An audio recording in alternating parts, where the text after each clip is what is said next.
Hello बच्चों, क्या हाल चाल। नमस्कार नमस्कार नमस्कार। आई होप आप सभी लोग अच्छे होंगे और अपनी पढ़ाई में बिल्कुल मस्त होंगे। ठीक है, तो आज हम जो स्टार्ट करने जा रहे हैं वो है हमारे पास अगला माइंड मैप लेक्चर। टॉपिक है हमारे पास करंट इलेक्ट्रिसिटी। ठीक है, तो अगर आप सभी लोगों को इस चीज़ से फ़ायदा मिल रहा है और आपको माइंड मैप के सारे नोट्स चाहिए और आने वाले कुछ और भी चीज़ें जो प्लान कर सकते हैं हम लोग एग्ज़ाम से पहले, वो सब का अगर आपको बेनिफिट चाहिए तो आप लोग इस ग्रुप को ज्वाइन कर सकते हो। मेरी वाली फिज़िक्स, ये अपने पास अपना एक तो जो यूट्यूब चैनल है वो तो है ही सही। ठीक है, यूट्यूब के अलावा हमारे पास जो टेलीग्राम ग्रुप है, यहाँ पे हम लोग इसके नोट्स शेयर करेंगे।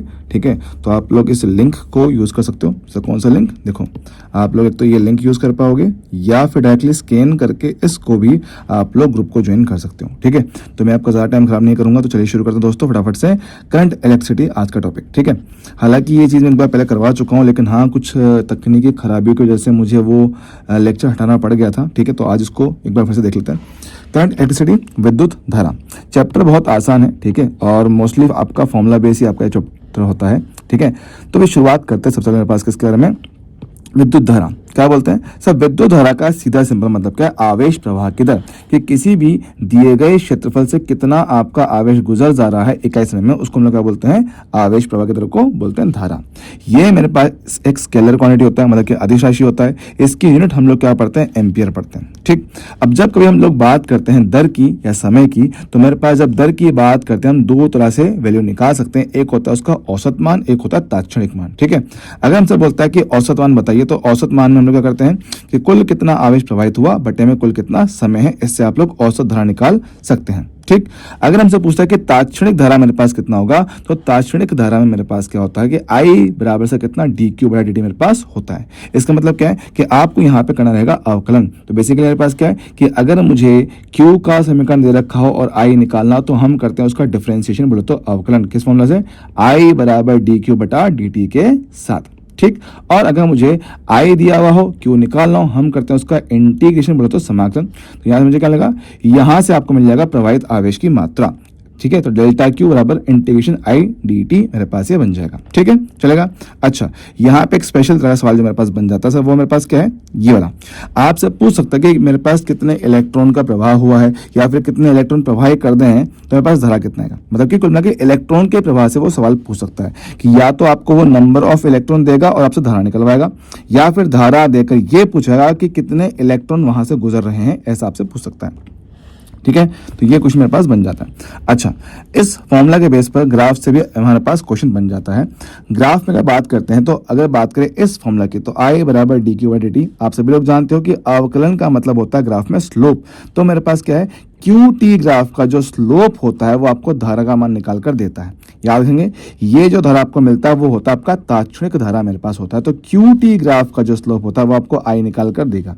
उसके अलावा डेल्टा की बात करते हैं सर, मेरे पास इस ग्राफ की बात करें, delta Q integration I dt। सभी को पता है कि इंटीग्रेशन जो होता है वो आपका समाकलन जो होता है वो आपको ग्राफ में एरिया को रिप्रेजेंट करता है। तो यहाँ पर IT ग्राफ का जो एरिया बनता है वो आपको डेल्टा Q मतलब कि प्रवाहित आवेश की मात्रा के बारे में बताता है। ठीक है, अच्छा, एक स्पेशल तरह का सवाल मेरे पास और बनता है।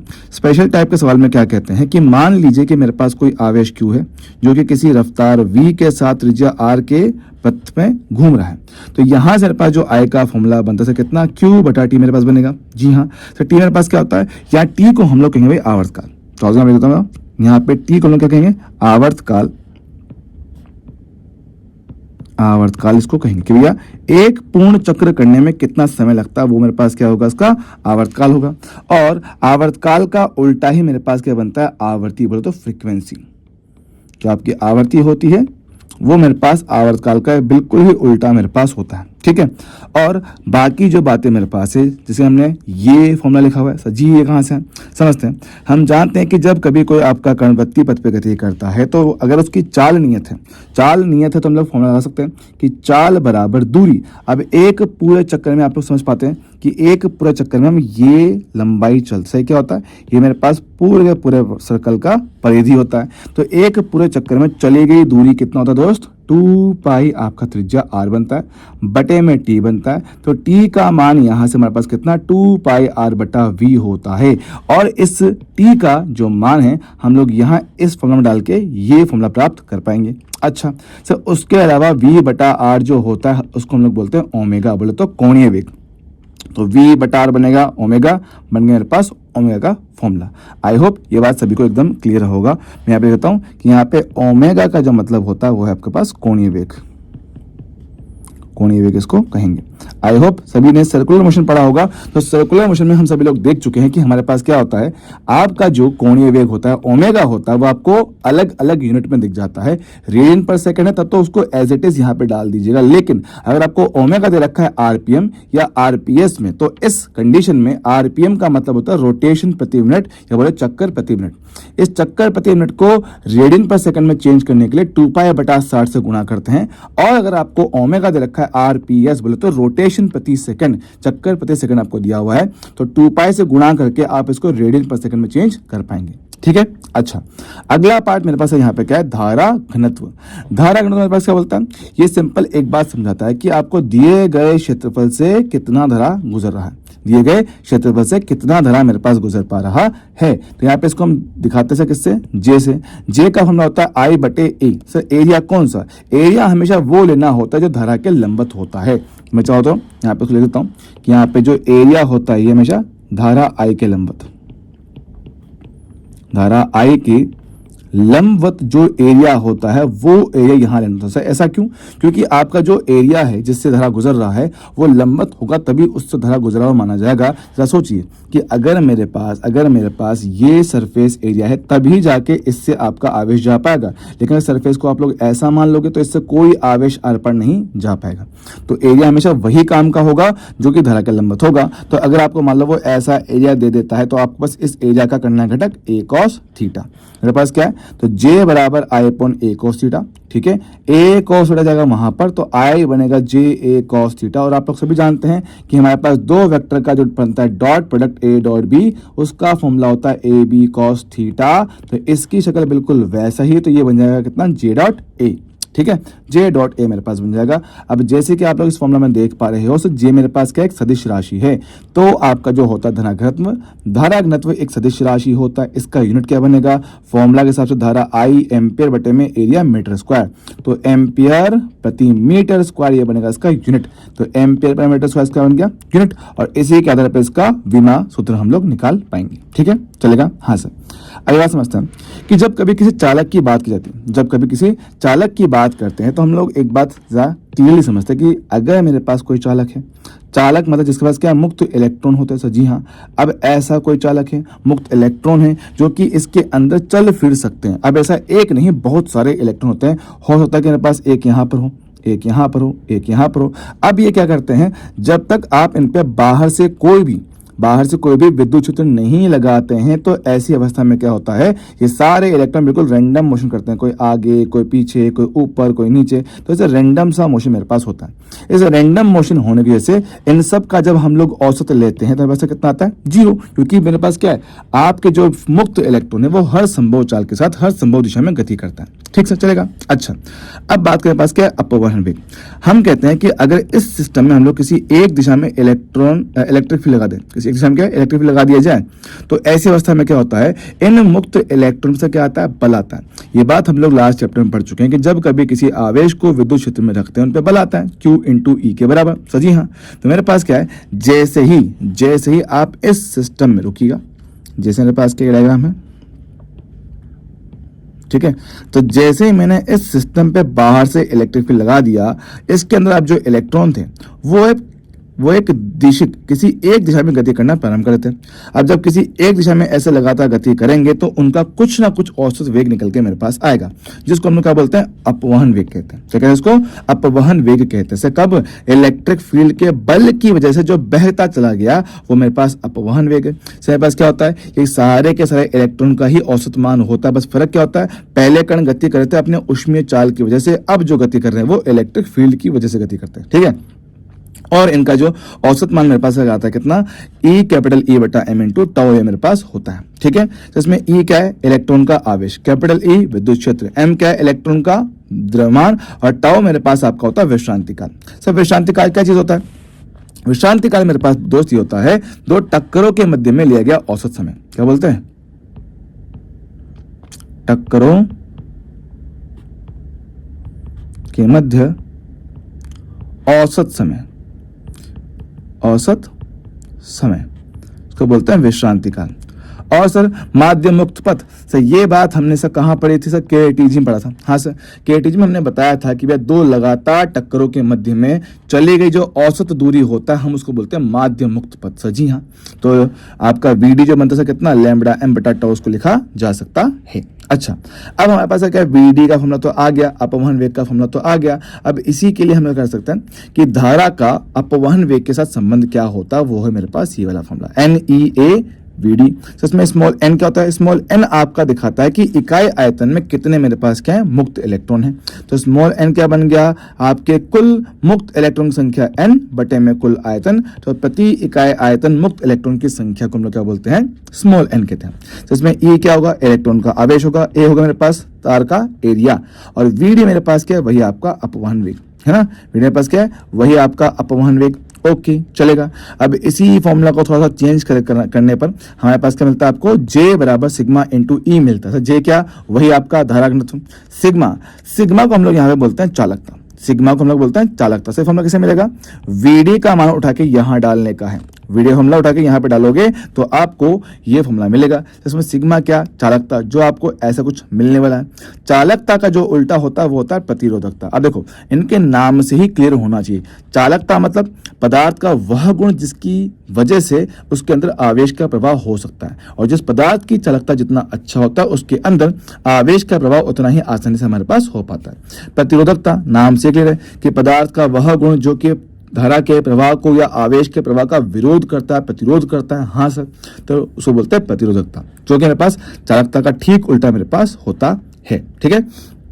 गतिशीलता, गतिशीलता आपको ये दिखाता है कि चालक के अंदर कितना आसानी से इलेक्ट्रॉन का प्रवाह करवाया जा सकता है। मतलब कि अगर मैं कोई इलेक्ट्रिक फील्ड लगाता हूं तो उसकी वजह से कितना अच्छा या फिर कितना ज्यादा मेरे पास वो इलेक्ट्रॉन वेग प्राप्त कर सकते हैं। तो अपवहन वेग बटा विद्युत क्षेत्र, इनका जो अनुपात होता है उसको क्या बोलते हैं हम लोग, गतिशीलता हम लोग इसको कहेंगे। ठीक है। आप चाहो तो हमारे पास वीडी का जो फॉर्मूला है कौन सा, ये वाला वीडी का ये वाला फॉर्मूला उठा के यहाँ पे रख सकते हो। तो कितना बचेगा, ये आएगा ई कैपिटल ई बटे में एम, ये टाउ, और साथ में क्या है हम लोग ई का भाग भी दे रहे हैं तो ई से ई कट जाएगा, तो ई कैपिटल ई तो मेरे पास कट गया, तो ई टाउ बटा एम ये मेरे पास आता है। ठीक है। तो ये मेरे पास क्या, गतिशीलता का सिंपल मेरे पास फॉर्मूला बन जाता है। अब इन सारी बातों से मिला के मेरे पास एक छोटा सा हमसे पूछ सकता है सर क्या, कि मानो मेरे पास एक तार है जिसका एरिया असमान है, कहीं कम तो कहीं ज्यादा है। तो देख पा रहे हो कि सर यहाँ पे एरिया छोटा है ना, और यहाँ मेरे पास एरिया बड़ा है। सर जी हाँ, बिल्कुल देख पा रहा हूँ। तो भाई इसको लिख दूं कि एरिया A1 बहुत छोटा है कंपेयर टू एरिया A2 के। अब इससे सर क्या हम लोग प्रूफ कर सकते हैं, समझिएगा। हमारे पास हम एक बात समझते हैं कि किसी चालक में जब कभी धारा का प्रवाह होता है तो हमारे पास क्या है, धारा हम लोग क्या बोलते हैं, आवेश प्रवाह की दर कितना, Q बटा T। अब समय क्या है, समय किसी पर निर्भर नहीं करता, समय आपका समय है वो अपने हिसाब से चलता रहता है। तो उसके हिसाब से अगर टाइम मेरे पास सेम है, अगर मेरे पास क्या है, टाइम मेरे पास सेम है, तो उसके हिसाब से जितने नंबर ऑफ आवेश यहां से गुजरेंगे उतने ही नंबर ऑफ आवेश यहां से गुजरना पड़ेगा। उसकी मेरे पास क्या ना मात्रा बिल्कुल सेम होना चाहिए। अब याद करते हैं सब फ्लूइड में हमने एक छोटा पार्ट पढ़ रखा है, क्या, सांतत्यता का समीकरण। सब बिल्कुल सही बात है।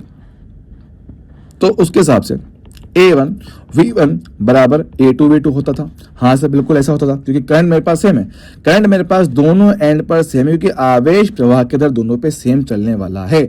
लेकिन अगर मैं कहूँ सर इसके हिसाब से सांतत्यता के समीकरण, तो मेरे पास A1 V1 बराबर A2 V2 होता है, या फिर सिंपल कहे कि सर मेरे पास A इंटू V होता है कॉन्स्टेंट। यहाँ से V कितना आएगा, 1/A के समानुपाती।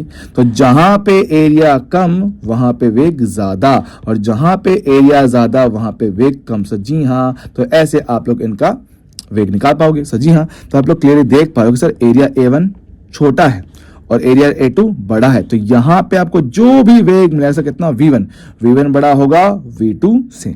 सब बात कर सके किसकी, J की। सर J का फॉर्मूला होता है धारा घनत्व, है ना, I/A।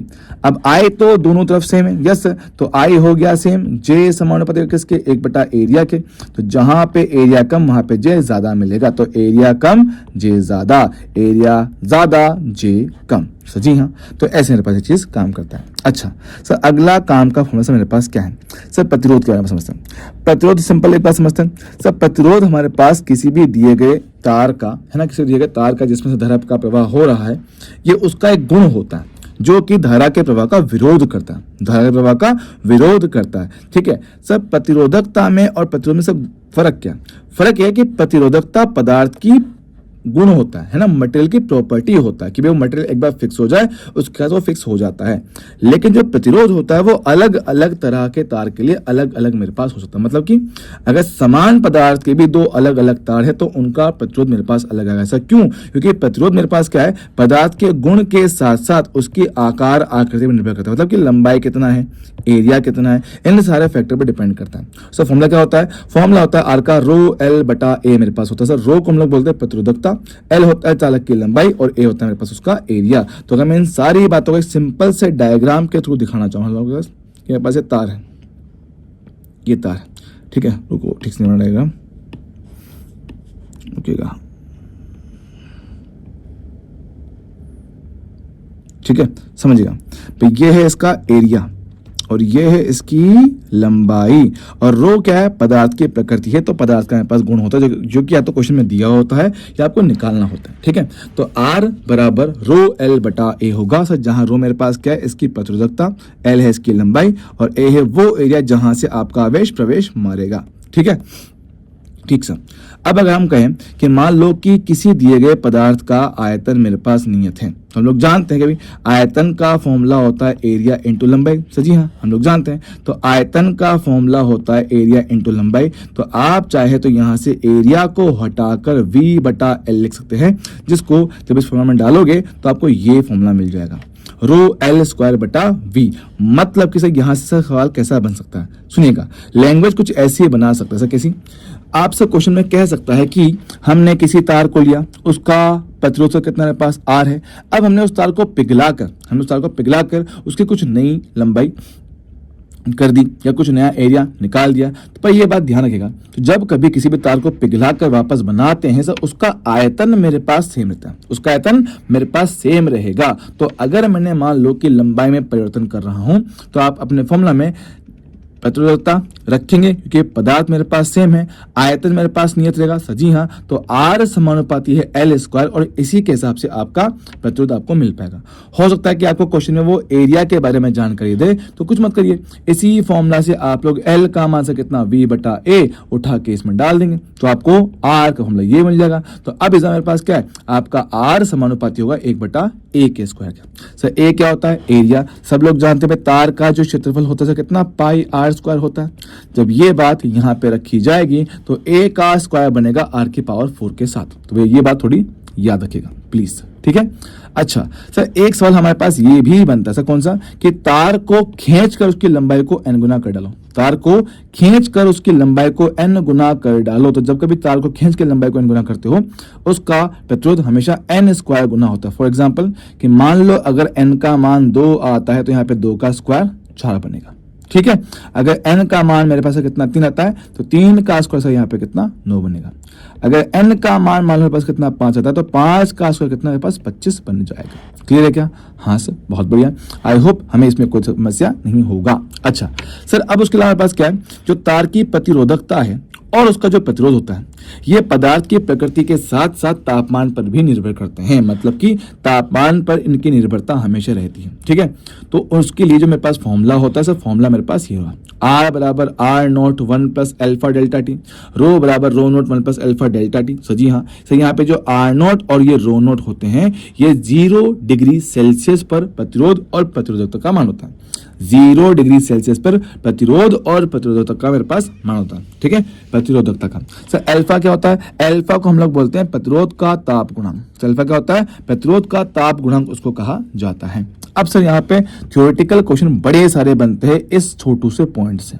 यहाँ से एग्जाम में कई बार क्वेश्चन पूछा गया है और हर साल मोस्टली इसके आने की उम्मीद हमेशा रहती है। ठीक है, चालक, हम जानते हैं कि भाई चालक में मेरे पास क्या होता है, आवेश का प्रभाव बहुत आराम से हो जाता है, लेकिन जब जब हम लोग तापमान बढ़ाते हैं तो तापमान बढ़ाने से ऐसा क्या होता है, चालक के अंदर जो मुक्त इलेक्ट्रॉन है उनकी ऊर्जा बढ़ती है, ऊर्जा बढ़ती है तो उनका वेग बढ़ता है, वेग बढ़ता है तो आपकी जो अब टक्कर है वो जल्दी होता है, मतलब कि विश्रांति काल कम हो जाता है, विश्रांति काल कम हो जाता है, टक्कर ज्यादा होती है, तो टक्कर की वजह से ही आपका बनता है प्रतिरोध।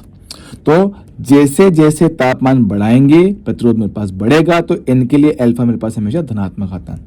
बात कर सर कुचालक, सर कुचालक उन पदार्थों को कहते हैं जिनके पास मुक्त इलेक्ट्रॉन होता ही नहीं, जिनके पास क्या है, मुक्त इलेक्ट्रॉन होता ही नहीं है। अगर कुचालक है, फ्री इलेक्ट्रॉन के पास नहीं है, फ्री इलेक्ट्रॉन अगर इनके पास नहीं है तो ये चालकता दिखाते ही नहीं है। लेकिन अगर तापमान को बढ़ाया जाए तो उच्च तापमान प्राप्त होने पर ये कुछ मुक्त इलेक्ट्रॉन प्राप्त करके अपनी प्रतिरोधकता को कम कर सकते हैं, कुछ इलेक्ट्रॉन प्राप्त करके। सर कौन से, मुक्त इलेक्ट्रॉन, मुक्त इलेक्ट्रॉन मिल जाएंगे तो थोड़ी बहुत चालकता मिल पाएगी और आपका प्रतिरोध कम हो जाता है। अच्छा, तो चालकता बढ़ जाती है, प्रतिरोध और प्रतिरोधकता दोनों के पास कम हो जाते हैं, तो इसलिए इसका अल्फा नेगेटिव होता है। और सेम कहानी सेमीकंडक्टर की भी होती है, जो कि डिटेल में हम लोग आगे जाके पढ़ेंगे। ठीक है बॉस?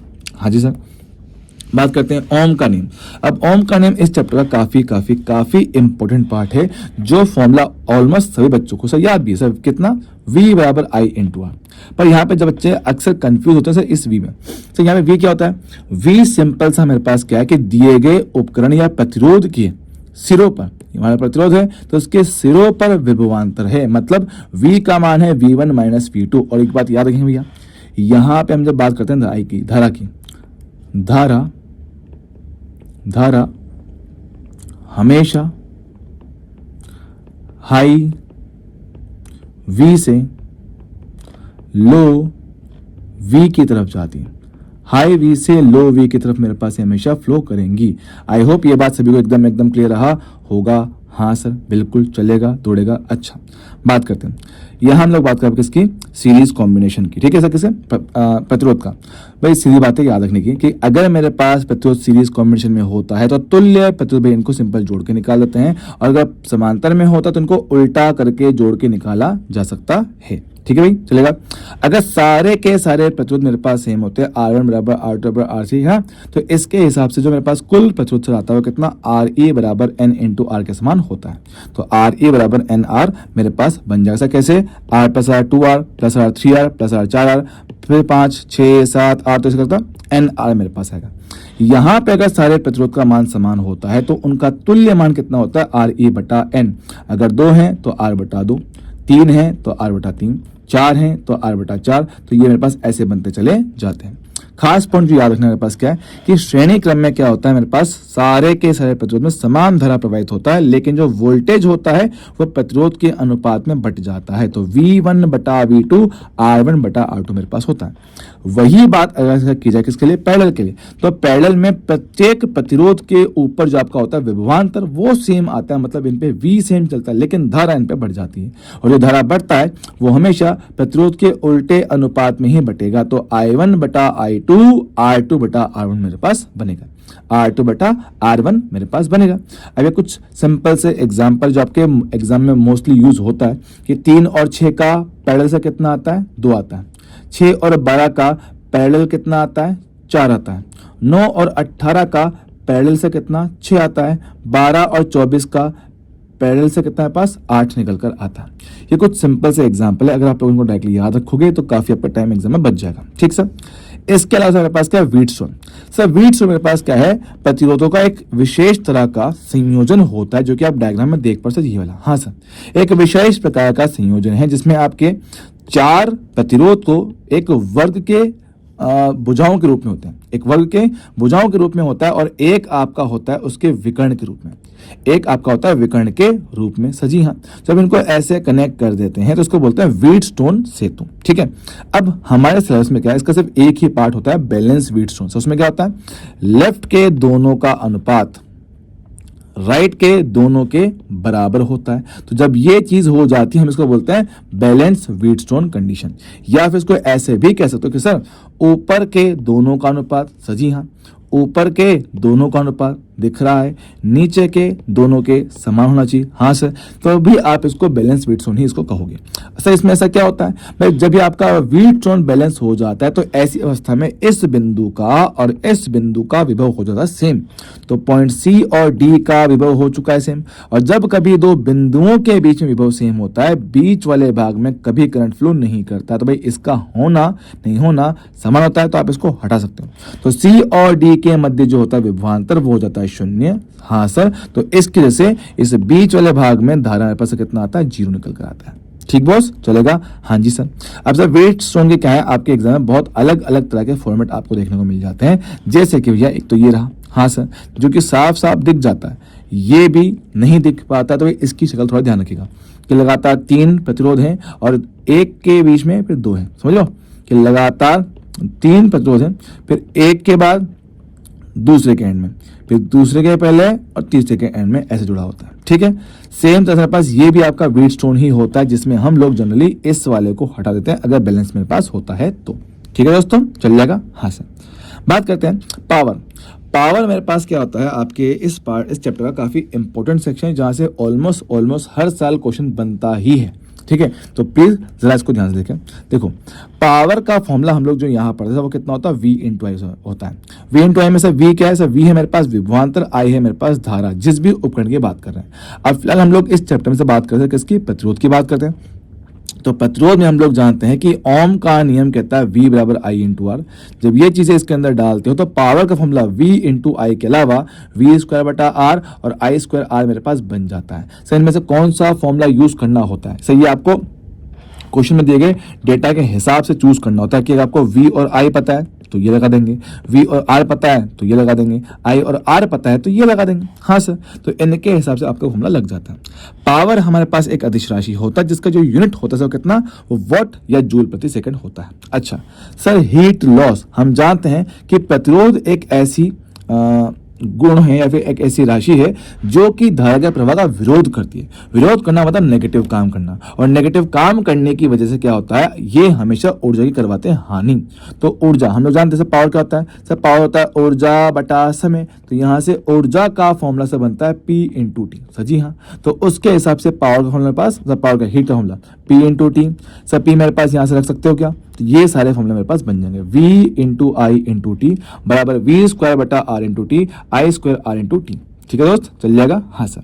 यदि I बराबर एफ ऑफ टी मेरे पास क्या वेरिएबल है, अगर मेरे पास क्या है, धारा I का मान t के पदों में से दे रखा वेरिएबल, समय के साथ बदलने वाला, तब हमें करना पड़ता है समाकलन। तो I square R into D T से हम लोग इसको समाकलन करके सॉल्व कर सकते हैं। ठीक है दोस्तों, चल जाएगा। अब हम कहते हैं कि मान लो कि मेरे पास जो प्रतिरोध है वो श्रेणी क्रम में या समांतर क्रम में, और आपको किसी एक के लिए पावर पता होता है। क्या कह रहा हूँ कि मेरे पास क्या, हमने प्रतिरोध से लगा दिया श्रेणी क्रम में और समांतर क्रम में, और आपको किसी एक के लिए पावर पता होता है और दूसरे के लिए आपको पता करना होता है ना। तो श्रेणी में जब होता है हम जानते हैं कि पावर जो होता है वो आर के समानुपाती होगा। सर कैसे आता है, समझा दो एक बार, देखो समझाता हूँ, मैं इसको बस दिखा रहा हूँ, बाकी आपको मेन बात तो याद रखनी है। देखो पावर का फॉर्मूला सर आपने कहा सर आई स्क्वायर आर होता है। अब श्रेणी क्रम में आई होता है सेम, अगर आई मेरे पास सेम होगा सर बचा कौन, आर, तो पी समानुपाती होता है आर। अब यही बात मैंने यहाँ पे लिखा है, तो जब P समानुपाती R होगा तो इसके हिसाब से P1 बटा P2 बराबर R1 बटा R2 होगा। जब समांतर क्रम में होता है हमारे पास क्या होता है, V सेम चलता है। जब V आपका बोले तो विभवांतर सेम होता है, तो पावर का फॉर्मूला से कौन सा, V स्क्वायर बटा R यूज करेंगे।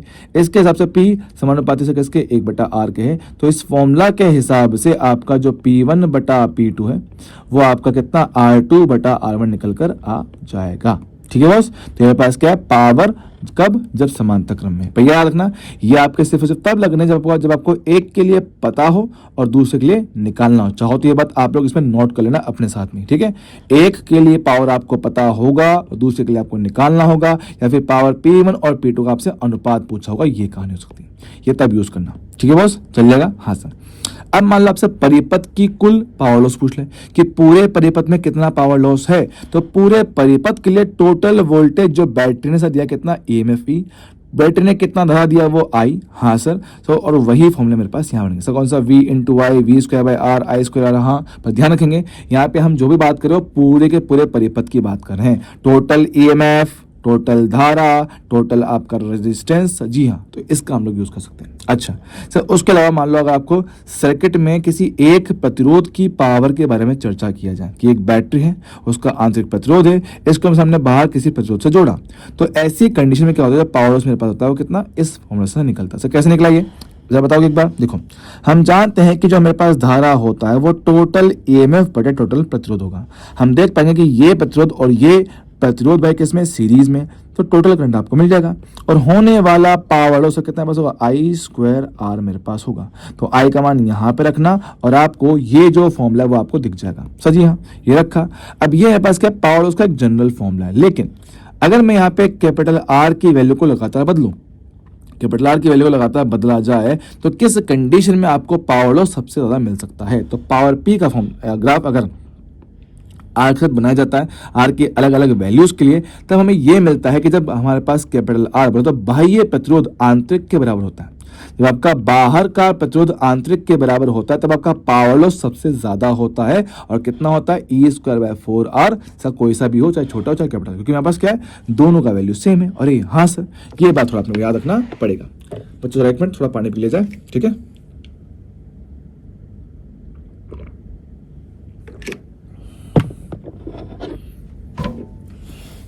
ठीक है, बात समझते हैं। अब बल्ब वाला सवाल, बल्ब वाले सवाल से बच्चों को बहुत परेशान करते हैं, लेकिन भैया क्वेश्चन बहुत आसान इसके होते हैं और बहुत टिपिकल बातें आपसे नहीं करते हैं। सबसे पहले बल्ब के साथ में क्या होता है, आपको कुछ रेटिंग लिखा हुआ मिलता है। बोलो तो जब कभी घर में कोई बल्ब लेके आओगे तो उसमें एक रेटिंग लिखा होता है। कौन सा, ये वोल्टेज और पावर, क्योंकि कितने वोल्टेज पे काम करेगा और वो कितनी पावर का मेरे पास बल्ब होता है। ठीक है, अब ये जो मेरे पास रेटिंग होती है इसकी मदद से हम लोग क्या निकालते हैं, प्रतिरोध निकालते हैं। अच्छा, तो V स्क्वायर बटा आर है ना, हम जानते हैं पावर का formula V square by R होता है। इसको यहां ले आओ, इसको यहां फेंक दो, तो यहां से R का फॉर्मूला बनेगा V स्क्वायर बाय पी। तो प्रतिरोध का formula V square by P यहां पे रखा जाए, तो V स्क्वायर बाय पी से हमें मिल गया क्या, प्रतिरोध।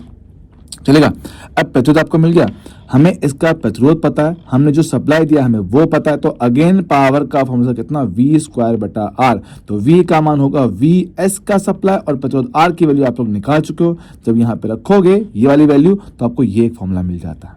ठीक है, तो सर हमें याद रखना है भाई, हमें सिर्फ ये फॉर्मूला याद रखना है। सर कौन सा वाला, ये वाला, आपको सिर्फ और सिर्फ ये फॉर्मूला याद रखना है। अगर आपने इतना कर लिया दोस्त, हमारा काम हो जाएगा। अच्छा सर, इसमें हमें और बातें कुछ याद रखने की, सर बिल्कुल। यहाँ पे एक बात याद रखिएगा कि जो ऊपर वाला मान है ना वो हमेशा नीचे वाले से आपका कम ही आना चाहिए, ज्यादा कभी नहीं होना चाहिए। क्यों सर, क्यों, क्योंकि अगर आपका वोल्टेज जो रिक्वायर्ड है, जो हम लोग उसको दे सक, जो वो मांग रहा है, जो वो मांग रहा है भाई इतना अधिकतम दे सकते हो, तो जितना वो मांग रहा है अगर आप उससे ज्यादा दे दोगे तो मेरे पास क्या होता है, पावर लॉस आपका कम आता है PR से। अच्छा, तो जितना मांग रहा है उससे कम दिया तो यस, पावर लॉस मेरे पास कम ही होगा, तो आपको डिम लाइट देखने को मिलता है। अच्छा, अगर जितना मांग रहा है उतना दे दोगे तो परफेक्टली काम करेगा, तो उतना ही पावर लॉस होगा जितना उसमें लिखा गया, जो कि मैक्सिमम मेरे पास होता है। और बल्ब की ब्राइटनेस मेरे पास क्या होती है, सबसे ज्यादा होती है। ठीक सर, अगर मेरे पास दिया गया वोल्टेज सप्लाई, जो मेरे पास क्या रिक्वायर्ड वोल्टेज है वो सप्लाई से कम हो जाए, मतलब कि इस बार आपने ज्यादा उसको दे दिया है, मांग वो कम रहा था, तो मांगा कम दिया ज्यादा तो वो फट जाता है, तो मेरे पास क्या बल्ब फ्यूज हो जाता है, बल्ब फट जाता है, तो पावर लॉस भाई कितना होता है, 0 हो जाता है। अच्छा, अब उसके बाद क्या होता है, एक स्टैंडर्ड सवाल होता है। अगर क्वेश्चन में आपको सप्लाइड वोल्टेज ना दे, कह रहा हूँ क्वेश्चन आपको सप्लाइड वोल्टेज ना बोले, डायरेक्टली कह दे कि मेरे पास 2 बल्ब हैं, सीरीज में कनेक्टेड हैं या समांतर में कनेक्टेड हैं, तो उनकी पावर आपको देगा, बोलेगा कि टोटल पावर लॉस कितना होगा, और आपको सप्लाई की वैल्यू नहीं दे रखा है, तो आपको बस डायरेक्टली क्या करना है, ये फॉर्मूला लगाना है। अगर सीरीज में है तो टोटल पावर होगा P1 P2 बटा P1 प्लस P2, और अगर पैरेलल में है तो टोटल पावर होगा P1 प्लस P2, मतलब कि दोनों बल्ब की पावर को जोड़ देंगे। ठीक है बस, चल जाएगा। अच्छा, अब इस चैप्टर का एक अगला पार्ट KCL और KVL बच्चों को थोड़ा मुश्किल लगता है, लेकिन मैं एक बार सिंपल बात बोलता हूँ कि आपसे इस पार्ट से रिलेटेड एग्जाम में क्वेश्चन काफी इजी पूछता है और काफी आसान पूछता है। ठीक है, देखो सिंपल फंडा कि केसीएल का इस्तेमाल कहाँ करना है। केसीएल का इस्तेमाल आपको तब करना है जब आपसे वो परिपथ में से क्या पूछे, धारा, क्या बोलो, धारा के बारे में पूछे। अब सर धारा से जुड़े हुए आपसे सवाल दो तरह से पूछ सकता है। नंबर एक, आपको हो सकता है कि ऐसे कोई परिपथ का एक टुकड़ा दे, कोई भाग दे, जिसमें आपको दो या दो से अधिक भाग में आपको धारा पता होगा, है ना, 3 भाग में धारा पता होगा और किसी एक में निकालना होगा, है ना, या इसका इसका इसका पता होगा, ये निकालना रहेगा। हाँ सर, तो इसके हिसाब से केसीएल के हिसाब से क्या बोलते हैं कि किसी भी एक बिंदु पे मिलने वाली सारी की सारी धाराओं का जो योग होता है वो कितना होता है, 0 होता है। मतलब आने वाली और जाने वाली जब सबको जोड़ोगे तो वो कितना आता है, मेरे पास 0 आता है। पर एक बात याद रखेंगे, हमें चिन्ह परिपाटी का इस्तेमाल करना होगा, तो हम आने वाली धाराओं के लिए प्लस इस्तेमाल करेंगे और जाने वाले के लिए क्या, माइनस यूज कर लेंगे। तो मेरे पास क्या है, आई टोटल, तो आया कौन, I1, आया कौन, I2, गया कौन, I3, गया कौन, I4। तो आने वाली को जोड़ लिया, जाने वाली को घटा दिया और इन सब का योग कितना होगा, 0 हो गया।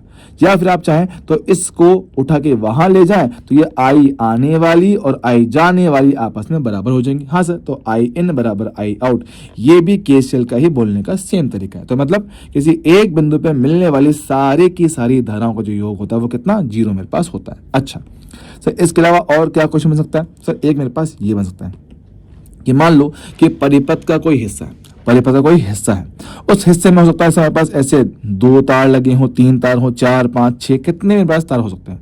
और उन तारों में आपको एक तरफ का विभव पता हो, उन सभी तारों मेरे पास क्या, एक तरफ का विभव आपको पता होगा, सारे प्रतिरोध आपको पता होंगे और उनके बीच वाले बिंदु का आपसे क्या पूछेगा, विभव पूछेगा।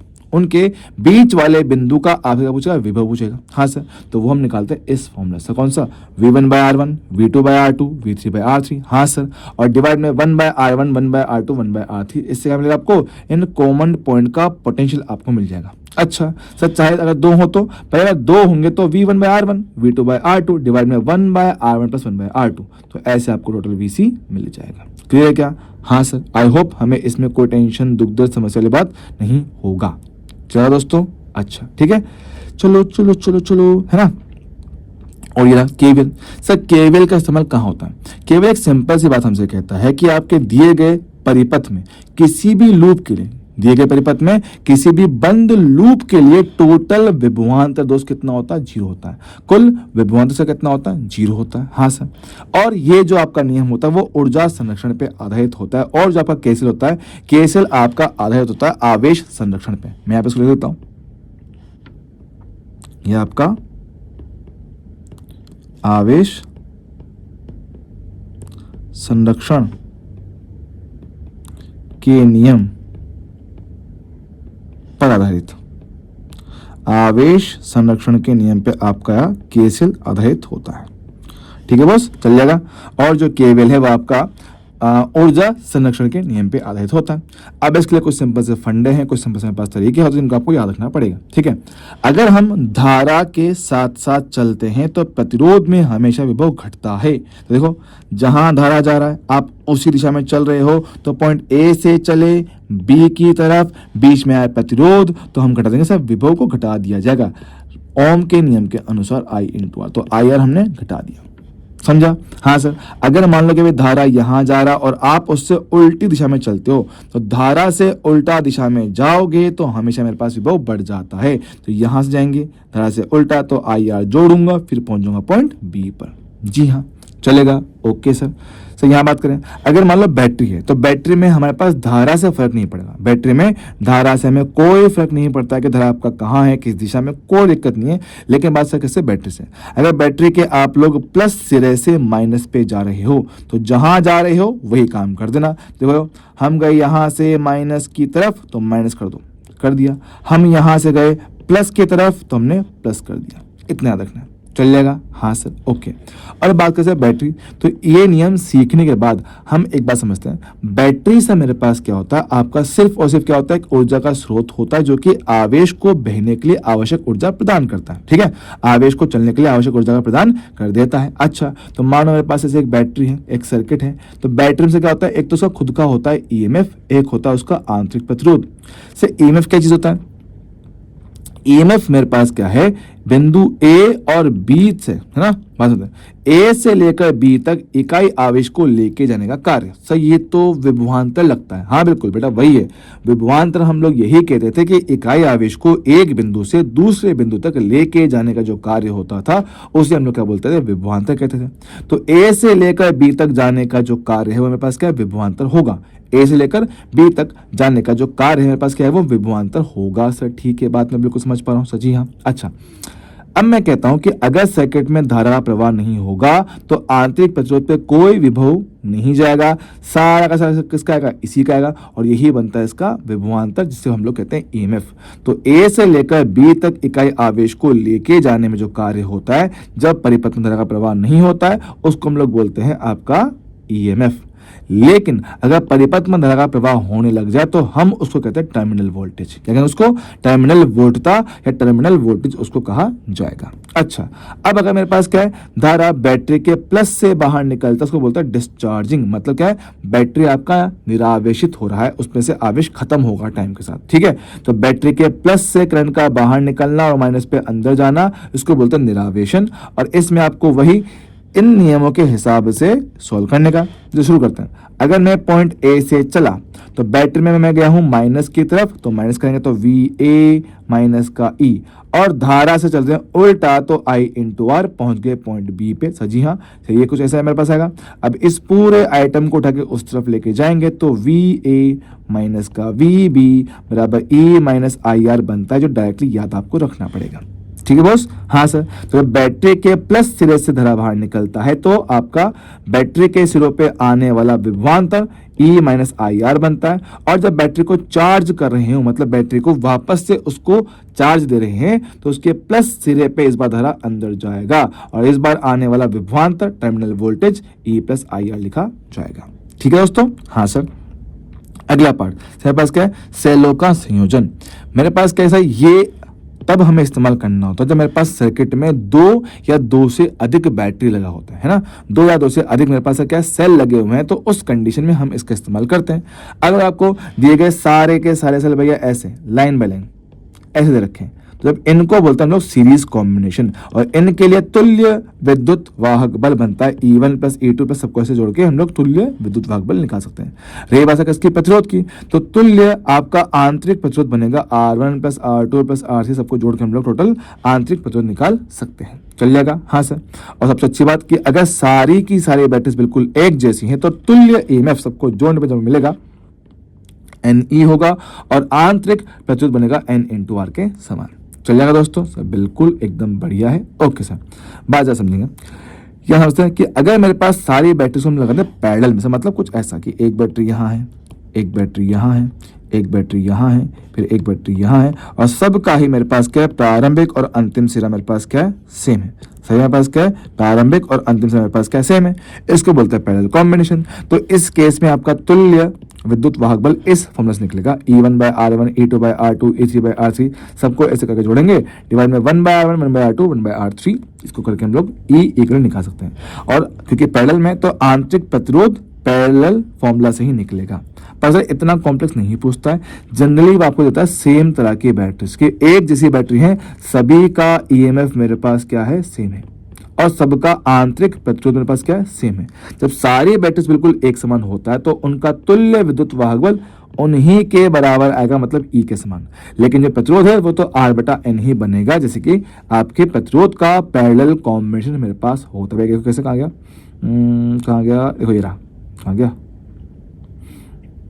गिरा, हाँ, तो यही चीज मेरे पास वहां पे कॉपी हो जाता है। पैरेलल कॉम्बिनेशन बोले तो R/N मेरे पास हो जाएगा। ठीक है, तो ये मेरे पास हुआ सेलों का संयोजन। कहाँ गया, हाँ, रहा।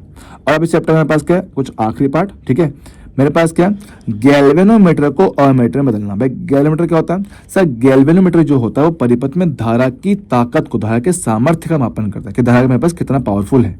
और साथ में उसमें क्या होता है, वो दिखता कुछ इस तरह से है कि एक मीटर टाइप होता है, यहाँ पे एक सुई लगा होता है, यहाँ पे 0 लिखा होता है, फिर 1 फिर 2, ऐसे भी 1 फिर 2, तो मेरे पास क्या सुई आपका दोनों तरफ घूम सकता है। तो ये होता है गैल्वेनोमीटर, लेकिन इसकी परास होती है कम।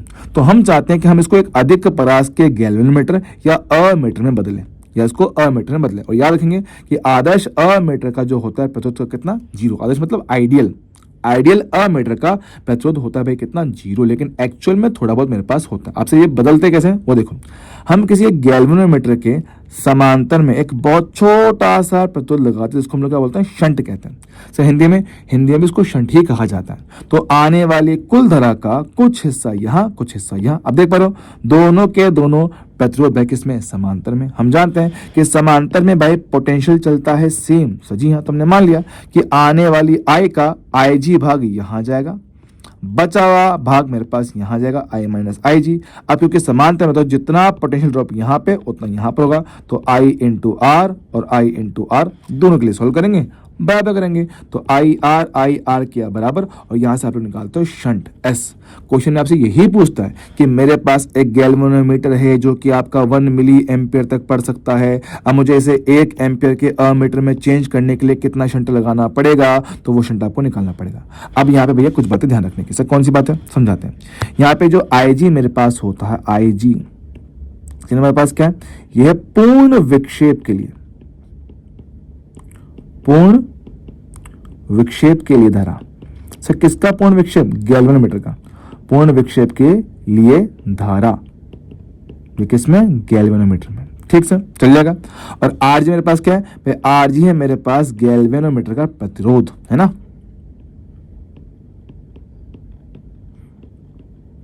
गैल्वेनोमीटर का प्रतिरोध। आई होप ये बात सभी को एकदम क्लियर है, चल जाएगा। गैल्वेनोमीटर का मेरे पास क्या होगा, ये प्रतिरोध हो जाएगा। सर जी हाँ, बिल्कुल समझ पा रहा हूँ, ठीक है। और आई मेरे पास क्या है, आई है मेरे पास अमीटर की परास या नई परास, अमीटर की परास की भैया अब आप इसको कितनी अधिकतम धारा मापने वाला सिस्टम बनाना चाहते हो, वो होगा आई। और वो बातें आप लोग यहाँ इस फॉर्मूला में डाल के एस बोला तो शंट निकाल सकते हो। ठीक है बॉस, चल जाएगा। हाँ सर, ऐसे मेरे पास क्या है, हम गैल्वेनोमीटर को भी वोल्टमीटर में चेंज कर सकते हैं। ठीक है, बस फर्क क्या है, यहाँ पे आपने समांतर में छोटू सा प्रतिरोध लगाया था, यहाँ पे श्रेणी में एक हाई रेजिस्टेंस लगता है, हाई। इसकी वैल्यू है बहुत ज्यादा होता है सर, हाई होता है इसलिए इसमें करंट मेरे पास बहुत कम जाता है। ठीक है बॉस, चलेगा। हाँ सर, तो हमने जब करंट इसमें बहुत कम दिया है तो आपका टोटल आने वाला ये जो सिस्टम बनता है इसको बोलते हैं वोल्टमीटर। तो आने वाला V IG RG plus R, क्योंकि सीरीज में आप इससे ये निकाल सकते हो कितना, क्या, वोल्टेज V। अब वोल्टेज V तो आपको पता होता है कि भाई आपको किस रेंज का वोल्टमीटर चाहिए होता है, वो आपसे पूछता है कि R कितना लगाएं, तो आप लोग R यहां से निकाल पाओगे। अच्छा, अब एक बात थोड़ी सी और अपने को ध्यान रखना है कि सर अमीटर भैया क्या करता है, धारा का मापन करता है। भैया अमीटर जो धारा का मापन करता है ये हमेशा सीरीज में जोड़ते हैं, हमेशा सीरीज में जोड़ते हैं। सर क्या जोड़ते हैं, अमीटर को जिस भी भुजा में आपको धारा निकालता है ये हमेशा वहां पे सीरीज में जोड़ता है। पर सर आपने तो यहाँ पे समांतर जोड़ा, अरे लाला बात समझो, ये शंट है। मैं कह रहा हूं इस पूरे उपकरण को कहाँ जोड़ते हो, सर हम उसको जोड़ते हैं सीरीज में। जहां भी करंट निकालना होता है इस पूरे को वहां पे सीरीज में चिपका दिया जाता है। अच्छा, तो अगर ये सीरीज में है तो वोल्टमीटर भाई होगा हमेशा पैरेलल में, हमेशा पैरेलल में ही जोड़ा जाता है जहां पे भी आपको वोल्टेज निकालना होता है। ठीक बॉस, चल जाएगा। हाँ सर, और चैप्टर मेरे पास क्या आखिरी पार्ट, वो है आपका मीटर सेतु, है ना। मेरे पास क्या है, मीटर सेतु। मीटर सेतु जो आपका होता है वो आपका व्हीटस्टोन पे आधारित होता है, जो जिसमें क्या होता है आपको एक प्रतिरोध का मान पता होता है, जिसमें आपके पास क्या होता है, एक प्रतिरोध का मान आपको पता होता है, दूसरा आपको निकालना होता है। अब इसमें क्या करते हैं, एक आपको एक तार दिया होता है जिसका अपना खुद का कुछ प्रतिरोध होता है, और यहाँ पे हम लाए गैल्वेनोमीटर। अच्छा, अब इस गैल्वेनोमीटर क्या करते हैं, तार पे अलग अलग बिंदुओं पे टच करते हैं। इसको टच इस तरह से करवाते हैं कि इसमें विक्षेप कितना है, 0 है। और विक्षेप 0 होना मतलब क्या, करंट का 0 होना। अच्छा, मतलब इस भाग में कोई करंट नहीं गया, तो ये बन जाता है एक तरह से Wheatstone R1 R2 R3 R4। तो अगर ऊपर के दो का अनुपात नीचे के दो के समान होता है तो हो जाता है बैलेंस, और इस बीच वाले भाग में करंट नहीं आता है। सजी हाँ, तो हमने वही किया, ऊपर के दो का अनुपात डन, नीचे के दो के अनुपात के बराबर डन, और इसकी मदद से आपसे जो भी वो पूछवाना चाहे वो पूछवा सकता है। ठीक है, और यहाँ पे आपका होता है इस पार्ट का दी एंड। आई होप सारी बातें आपको एकदम क्लियर रहा होगा, जिसमें आपको कोई समस्या नहीं होना चाहिए। बाकी हम लोग मिलते हैं अगली बार, तब तक के लिए ओके, टाटा बाय बाय।